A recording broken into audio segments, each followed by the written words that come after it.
Assalamualaikum warahmatullahi wabarakatuh. Oke, hari ini kita belajar lagi ya mengenai sejarah Indonesia. Nah, untuk kali ini pembahasannya adalah pengertian praaksara, perkembangan bumi, dan munculnya makhluk hidup.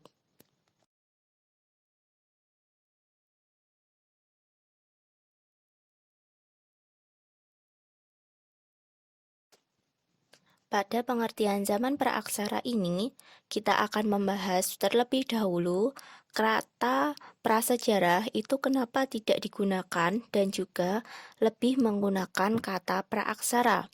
Oke, nah kata praaksara itu adalah kata untuk menggantikan kata-kata prasejarah. Kata prasejarah untuk menggambarkan perkembangan kehidupan dan budaya manusia ketika belum mengenal tulisan tidaklah tepat. Pra itu artinya sebelum dan sejarah diartikan sebagai peristiwa yang terjadi pada masa lampau yang berhubungan dengan aktivitas dan perilaku manusia, sehingga prasejarah dapat diartikan sebelum ada sejarah. Nah, sebelum ada sejarah berarti sebelum ada aktivitas manusia. Dalam kenyataannya, sebelum mengenal tulisan, manusia tetap ada aktivitas kehidupan sehingga memiliki sejarah dan menghasilkan budayaan. Maka dari itu, para ahli lebih menekankan penggunaan kata praaksara dibandingkan dengan kata prasejarah. Oke, jadi kalau yang kata praaksara itu berarti pra itu sebelum dan aksara berarti tulisan. Jadi, zaman praaksara adalah zaman di mana kehidupan manusia sebelum mengenal tulisan. Istilah lain dari zaman praaksara ini adalah nirleka. Nir itu artinya tanpa dan leka artinya tulisan. Kemudian, zaman praaksara itu dimulai kapan? Zaman praaksara dimulai sejak manusia ada dan berakhir setelah manusia mengenal tulisan. Nah, sampai saat ini para ahli itu masih mengkaji teman-teman mengenai kapan dimulainya zaman praaksara. Kajian mengenai zaman praaksara itu diselidiki menggunakan metode penelitian ilmu arkeologi dan ilmu alam seperti geologi dan biologi. Ilmu arkeologi itu akan mengkaji bukti tinggalan fisik, sedangkan ilmu alam atau geologi untuk mengkaji usia lapisan bumi dan biologi untuk mengkaji ragam hayati makhluk hidup.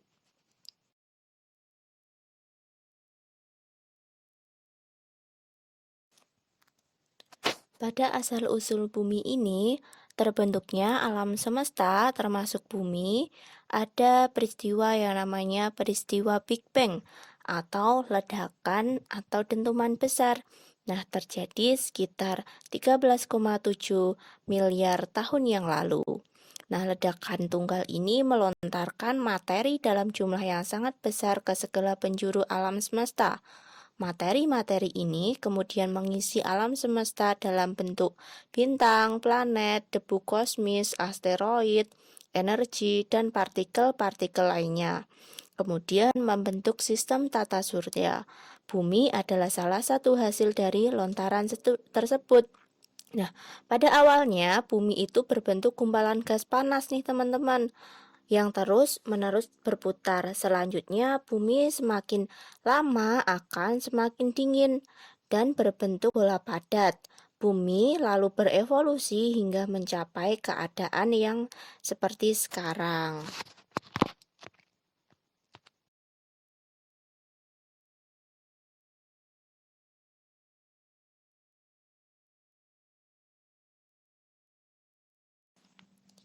Dalam perkembangan bumi ada teori geologi, yaitu ilmu pengetahuan yang mempelajari tentang pembentukan bumi secara keseluruhan. Proses perkembangan bumi itu dibagi menjadi empat, yaitu empat tahapannya ada Arkeokum, Paleozoikum, Mesozoikum, dan Neozoikum.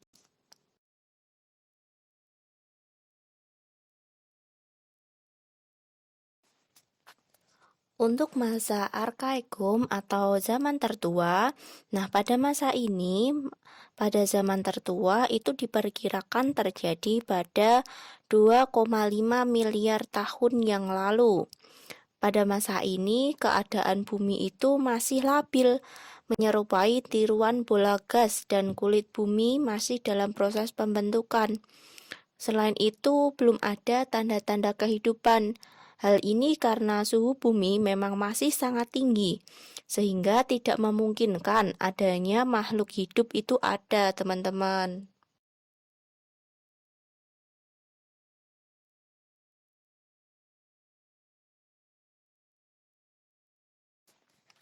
Masa yang kedua yaitu masa Paleozoikum atau zaman primer atau zaman kehidupan tua.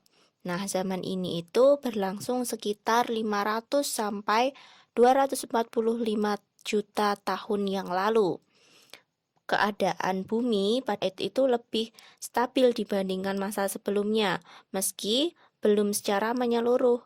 Secara umum, suhu bumi itu mendingin dan mulai terlihat adanya tanda-tanda kehidupan berupa makhluk yang bersel satu atau yang lebih dikenal dengan nama mikroorganisme. Selanjutnya, muncul hewan sejenis ikan tak berahang atau trilobita, hewan amfibi atau binatang yang hidup di dua alam tempatnya, dan beberapa jenis tumbuhan ganggang. Oleh karena itu, masa ini dinamakan pula dengan zaman primer atau zaman kehidupan pertama. Nah, ini teman-teman bisa melihat ada contoh ikan Cephalapis. Nah, ini contoh ikan yang hidup pada masa Paleozoikum.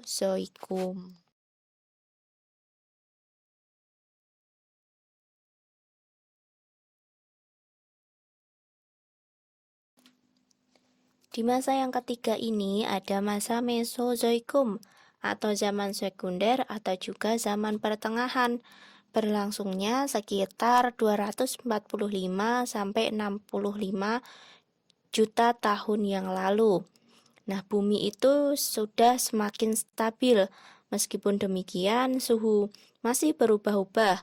Kadang suhu udara itu tinggi sekali dan juga kadang rendah sekali.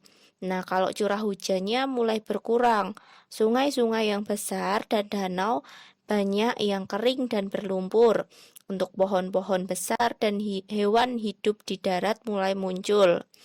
Mulai muncul juga beragam hewan yang bertubuh besar, seperti berbagai hewan amfibi besar, ada hewan reptil besar. Nah, hewan reptil besar itu contohnya ada dinosaurus, Tyrannosaurus, Brontosaurus.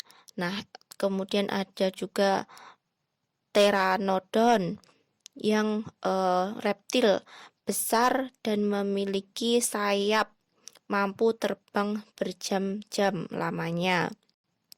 Ada gajah purba atau mamut. Kemudian menjelang berakhir masa ini mulai muncul berbagai jenis burung dan binatang menyusui. Karena banyak reptil yang ada, maka zaman ini juga disebut juga dengan zaman reptil. Nah, untuk dinosaurus tadi menjadi penguasa hampir sepanjang masa itu, tetapi kemudian menghilang secara paksa pada 65 juta tahun yang lalu.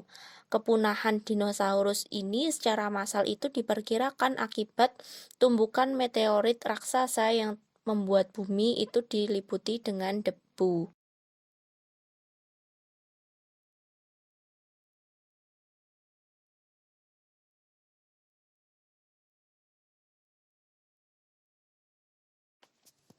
Pada masa Neozoikum atau Kainozoikum atau bisa disebut juga zaman kehidupan baru ini berlangsung kurang lebih 60 juta tahun yang lalu sampai sekarang ini. Pada masa ini hewan berukuran besar sudah mulai jauh berkurang. Di zaman kehidupan baru ini dibagi menjadi dua zaman. Ada zaman tersier dan juga zaman kuarter. Pada zaman tersier, binatang menyusui berkembang pesat dan reptil raksasa mulai lenyap. Nah, pada zaman ini juga dibagi menjadi beberapa masa, yaitu Paleosen, Eosen, Oligosen, Miosen, dan Pliosen. Untuk Paleosen itu ada makhluk primata, binatang menyusui serupa kera. Nah, mulai muncul di zaman Paleosen. Kemudian di Eosen itu ada Anthracotherium dan Coeromus atau semacam babi purba. Di zaman Oligosen, kemudian ada juga zaman Sen. Nah, di zaman Miosen ini ada orang-utan yang udah mulai muncul. Lalu lanjut di zaman Pliosen itu ada Giganthropus atau kera manusia raksasa. Hewan ini di bukit Sibalik di kaki Himalaya dan di dekat ditemukan Simla atau India Utara. Giganthropus itu hidup berkelompok sehingga mereka bisa berkembang biak dan menyebar dari Afrika ke Asia Selatan dan Asia Tenggara. Selain Giganthropus, ada juga dari masa yang sama itu ada Australopithecus atau kera manusia dari selatan yang ditemukan di Afrika Selatan dan Afrika Timur. Sedangkan di Kalimantan Barat pada kala Eosen itu akhir ditemukan fosil vertebrata. Yang tadi udah Mbak sebutin ya di Eosen. Kemudian yang zaman kuarter itu dimulai sejak sekitar 600.000 tahun yang lalu. Di zaman kuarter ini juga dibagi menjadi dua masa, yaitu di kala Pleistosen atau Diluvium dan juga kala Holosen. Untuk zaman kuarter atau zaman keempat ini akan Mbak bahas di slide selanjutnya.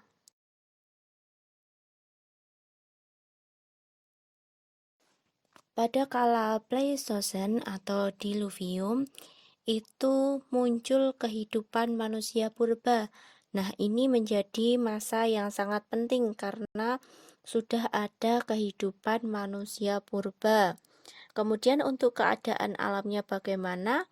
Keadaan itu masih sangat liar dan labil karena silih berganti. Ada dua zaman, yaitu zaman glasial dan zaman interglasial. Zaman glasial adalah zaman meluasnya lapisan-lapisan di kutub utara, sehingga di Eropa dan juga Amerika Utara itu tertutup. Sedangkan daerah-daerah yang jauh dari kutub terjadi hujan lebat yang berlangsung bertahun-tahun. Nah, permukaan laut itu kan turun nih teman-teman, disertai naiknya daratan karena airnya itu kayak menyusut gitu loh. Terus di berbagai tempat karena adanya pergeseran bumi dan kerja gunung-gunung berapi sehingga banyak lautan termasuk di Indonesia menjadi kering. Maka muncul Sunda Plat dan Sahul Plat. Sumatera, Jawa, Kalimantan, dan Malaysia Barat itu bergabung menjadi satu benua dengan benua Asia. Kalimantan Utara itu bergabung dengan Filipina dan Formosa atau Taiwan, terus ke benua Asia. Ada juga Sulawesi. Kalau Sulawesi itu melalui Minahasa, Sangir hingga Filipina. Antara Jawa Timur dan Sulawesi Selatan itu berhubungan melalui Nusa Tenggara. Sedangkan zaman interglasial itu adalah zaman di antara dua zaman es. Nah, temperatur itu naik sehingga lapisan es di kutub utara mencair. Akibatnya, permukaan air itu kan naik. Air laut naik dan terjadi banjir besar di beberapa tempat. Nah, ini menyebabkan banyak daratan itu terpisah-pisah oleh laut dan selat. Maka kalau kita lihat sekarang kan banyak pulau-pulau yang lebih terpisah gitu. Oke, kalau di kala Pleistosen itu hewan-hewan yang berbulu tebal itu yang bertahan hidup karena cuaca yang tadi masih silih berganti. Nah, salah satunya adalah mamut atau gajah berbulu tebal. Nah, sedangkan hewan yang berbulu tipis itu gimana? Itu pindah ke daerah tropis. perpindahan binatang dari Asia daratan ke Jawa, Sulawesi, dan Filipina itu ada yang melalui Malaysia ke Jawa dengan jalan barat. Ada pula yang melalui Formosa, Filipina ke Kalimantan, Jawa, dan Sulawesi itu di jalan timur. Maka teman-teman sekarang mengenal adanya garis Wallace adalah garis antara Selat Makassar dan Lombok yang merupakan batas antara dua jalan penyeberangan binatang tersebut. Selain adanya perpindahan binatang-binatang, ada juga perpindahan manusia purba, yaitu dari Asia ke Indonesia. Hal ini terbukti dengan ditemukannya banyak jumlah besar gitu. Ada Sinanthropus pekinensis di Peking, Cina, yang sejenis dengan Anthropus erectus dari Trinil Ngawi. Demikian pula ada juga alat-alat di Pacitan itu ditemukan pula di Cina, Burma, dan Malaysia. Jadi ada kemiripan gitu teman-teman.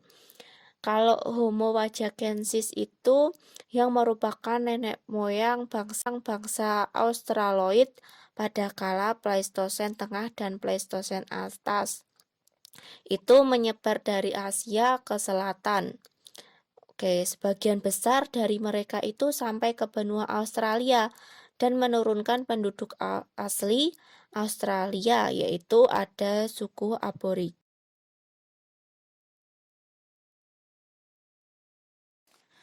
Sedangkan di kala Holosen ini sebagian besar kutub sudah lenyap sehingga air laut itu naik lagi. Nah, tadi udah naik di kala Pleistosen, kemudian naik juga di kala Holosen.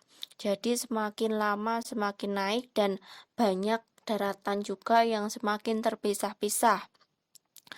Tanah-tanah rendah di daerah paparan Sunda dan paparan Sahul tergenang air dan menjadi laut transgresi. Lalu memunculkan pulau-pulau, yaitu ada pulau-pulau di Nusantara. Nah, untuk manusia purba itu lenyap dan muncullah manusia yang cerdas atau disebut dengan Homo sapiens seperti manusia sekarang.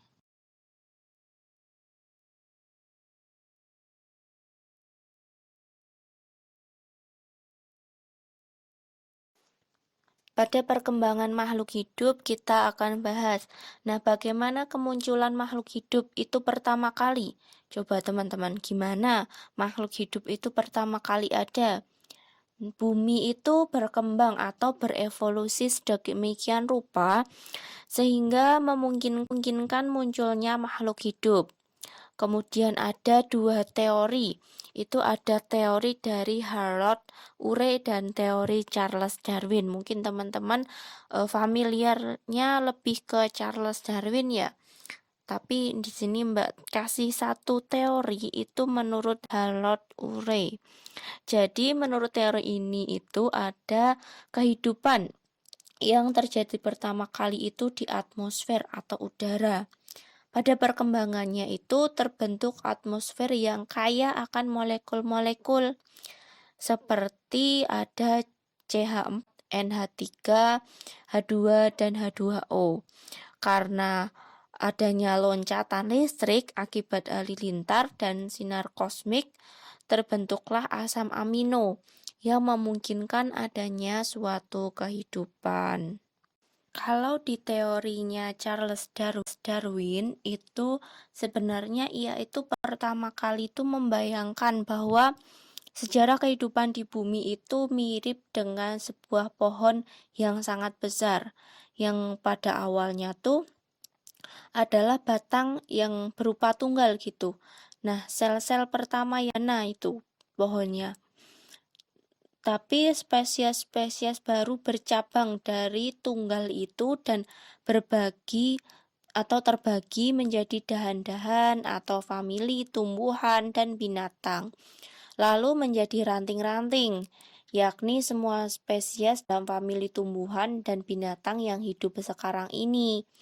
Nah, untuk salah satu spesies itu dari kelompok mamalia, itu berevolusi atau mengalami perubahan. lagi sehingga menghasilkan binatang yang berakal budi, yaitu manusia.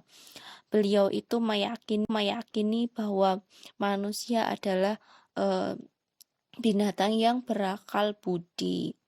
Hal ini terjadi dalam proses yang waktunya memakan durasi yang lama gitu, yang sangat panjang hingga jutaan tahun yang disebut dengan tadi ya proses evolusi. Kalau dalam proses itu apa yang disebut sistem seleksi alam? Ya, ada sistem seleksi alam, yaitu hanya makhluk yang mampu beradaptasi dengan lingkunganlah yang bertahan hidup dan berkembang.